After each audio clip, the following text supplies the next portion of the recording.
apologies, long overdue, real or fake news? Let's start with this one. Piers Morgan had Djokovic on, as we know, one of the athletes that was the most shunned during COVID, was not just called an anti-vaxxer, but was called like a horrible, just deplorable person. All of the sports, now, not just the political hemisphere, but the sports arena, they were all doing it. They were all just taking blows at him, and they would do like 3 blows at him and then 1 at Kyrie and then back to Djokovic. And then they would just bully, shame. And it didn't make any sense, right? So here we are. A lot of us knew he was being heroic. He was being brave. He was having principle.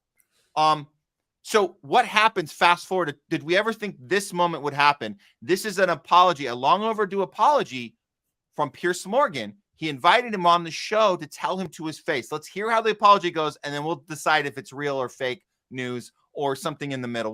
Let's figure this out. This just happened. Here's Piers, tail between his leg. Piers Morgan.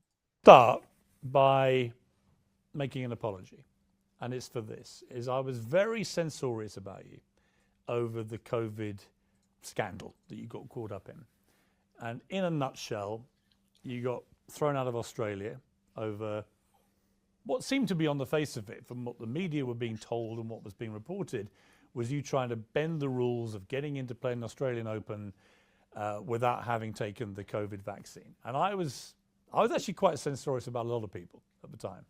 And I've since apologized to some people for being too tough on them, because once it became clear that if you had the vaccine, it made no difference to whether you could then transmit the virus, clearly at that point for me, it becomes a personal choice. If the potential danger is irrelevant compared to whether you have the jab or not. And so I have, on that basis, said, look, I believe the vaccines were important. I think they saved a lot of lives. I had lots of people in my life at the time who were going through a terrible time with COVID. One of my co-workers on the morning show I was doing, her husband was in a coma from COVID. He sadly died.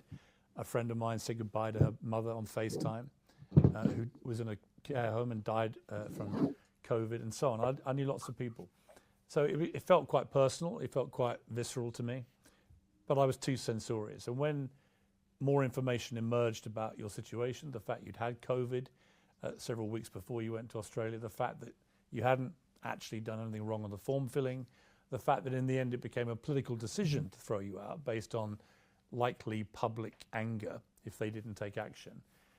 When I look back on that and reflect on that, I would like to say I'm sorry for the intemperate language I used against you, because I didn't know you. I took what I was reading and hearing at face value. It turned out to be more complicated. And yeah, I'm sorry for over-egging the rhetorical souffle. I appreciate that very Let me much. get that off Your my honesty, chest. thank you so much. It was difficult times and you know, state of emergency globally. I understand. You know, we've been through hell globally, all of us on this planet, and you know, the only thing I would add, not to really dig deeper into this whole situation on the COVID and vaccination, is that I was never a proponent of anti-vax or pro-vax. I was always freedom of choice. So yeah, we'll stop it there, Craig. I'm just gonna say this: like, he's obviously got a stand-up dude to sit there in the studio and accept an apology like that. But what he's getting at here, and they're going to quickly change the subject because they don't. I think there was an arrangement. Like, we're only going to intro that at the beginning, and then we're going to talk about other stuff. We don't want to harp on it. We're going to let it go. COVID's in the rearview mirror. But what he's saying here in that little time he has to reply before they change the subject, he's saying whatever you're sorry about getting stuff wrong or bad information, or you thought it was more complicated. He's saying it wasn't actually complicated. I was going off a principle of everybody has a choice of bodily autonomy. That's what he's saying. So what kind of apology is this if he's not talking, Piers isn't talking about principle, he's just talking about, oh, I might have been extra mean to you, but I didn't know any better because I was giving bad intel. What's your take on this, Craig?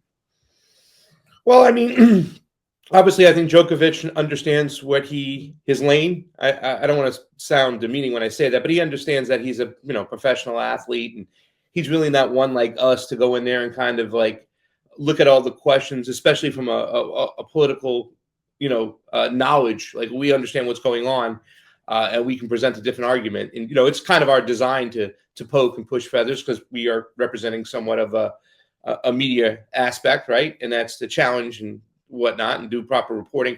So, Djokovic understands where he's coming from, and he understands that just accepting the apology would be the best way, and then use that opportunity to explain exactly why. I mean, he's not a dumb guy. He obviously seems bright too, as well, and explain his perspective. And that's a perspective that a lot of people were trying to convey, as they didn't want to get the shot and were kind of shamed while it was happening in real time. I would have liked, I would have pictured myself being in that situation, be able to, sitting where Djokovic was. And if Piers was kind of spewing his, and I am being a little condescending because I don't look at it as a sincere apology. Right. Because, I mean, you can go the list with Piers. If you go backwards, he always seems to get everything wrong. He's getting Israel wrong right now, and now he's seeming more apologetic about it. Before that, it was COVID. Before that, it was questioning anybody with, 9/11, who questioned that narrative. Remember his argument with Jesse Ventura? And it seems like his point of view is coming from a state narrative that's going to be happy with him. Like, he almost is as if he's, now he's apologized on this. What else is he going to apologize? He's going to apologize on 9/11 next. It's almost like you're seeing the bullshit that he's saying stuff to appease people, right? He's staying in with the parameters of what state media should be while still seeming edgy, right? Right. And don't get me wrong, too, as well. The fact that he's been able to have a show where bringing certain voices together this year all across the political spectrum is pretty cool. It's still a kind of like controlled environment. I don't think they're ready to let some of us get in there just yet. I mean, for crying out loud, CNN is having Anna Kasparian and Ben Shapiro at the same time. And you can almost see, it's like, all right, we're not going to talk about Israel. We'll talk about other things. And, they're getting involved. But still, these are controlled environments. And, even though, back to Piers Morgan, having that type of edgy show, and I'm thankful that it's out there sometimes, because you get some very interesting perspective. And it seems like media is moving more back towards real journalism, because they can't keep their bullshits up too long. It's like, the question I would have liked to ask Piers is, well, why did you get it wrong while it happened? What's your other source of media? Where do you get your information from? You just said to me, knowing that, it's not going to stop the spread and whatnot, and if you had such and such, well, we knew about natural immunity while it was happening, Matt. We understood that vaccine was not going to stop the transmission, right? You can catch it, if you had the vaccine.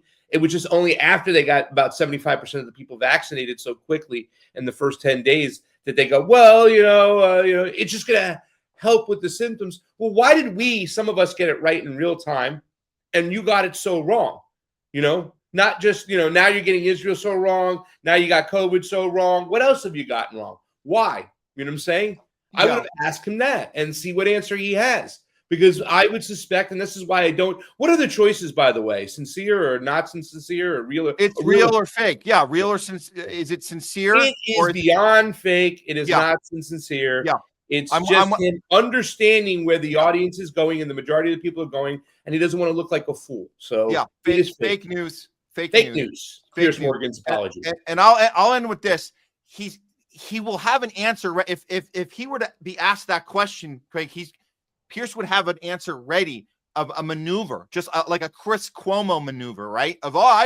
We didn't know. We just got the thing, and then we said the thing. We didn't know. I never hurt anyone with my reporting. I never hurt anybody. Yeah. So he would have that.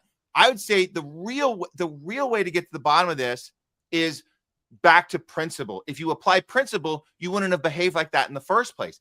And I always say this to people: the jab didn't have to fail for us to be right. The thing, we were right independently because of principle. So I don't care how many bad intel Rachel Maddow got sent on her desk by her Pfizer overlords. I don't care how many times they told her, tell everybody this stops the thing and it protects you from the thing. I don't care how many times.